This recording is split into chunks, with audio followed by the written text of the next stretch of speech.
రోజులో నువ్వు ఎన్ని స్టోరీలు ఎన్ని స్టేటస్లు పెడుతున్నావు ఒకసారి అబ్జర్వ్ చేయి. నిజానికి అవి నీకు ఇచ్చినంత ఫీల్ని చూసే వాళ్ళకి ఇవ్వవు. నీ ఒక్కో స్టోరీ లేదా ఒక్కో స్టేటస్ మాటికి మారే నీ ఎమోషన్స్ని చూపిస్తాయి. దాని అర్థం నీ ఎమోషన్స్ నీ కంట్రోల్లో లేకుండా నువ్వు వాటి కంట్రోల్లో ఉన్నావని. కావాలంటే అబ్జర్వ్ చేసి చూడు. నువ్వు తోసే ఒక్కో రీల్ నీలోని ఒక్కో ఎమోషన్తో ఎలా ఆడుకుంటుందో తెలుస్తుంది.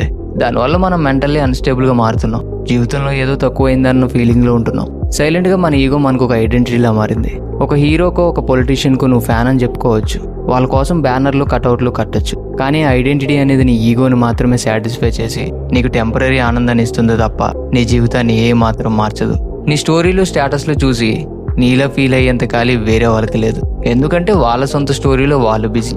బలమైన వాళ్ళు ఎప్పుడు సౌమ్యంగా ఉంటారు. తెలివైన వాళ్ళు ఎప్పుడు సైలెంట్గా ఉంటారు. సంపద ఉన్న వాళ్ళు ఎప్పుడు సింపుల్గా ఉంటారు. హ్యాపీగా ఉన్న వాళ్ళు ఎప్పుడు ఒంటరిగా ఉంటారు. నిజమైన పవర్కి ఎప్పుడు ప్రూవ్ చేసుకోవాల్సిన అవసరం ఉండదు. అందుకే పవర్ఫుల్గా మారు, ఎమోషనల్గా కాదు. మళ్ళీ కలుద్దాం.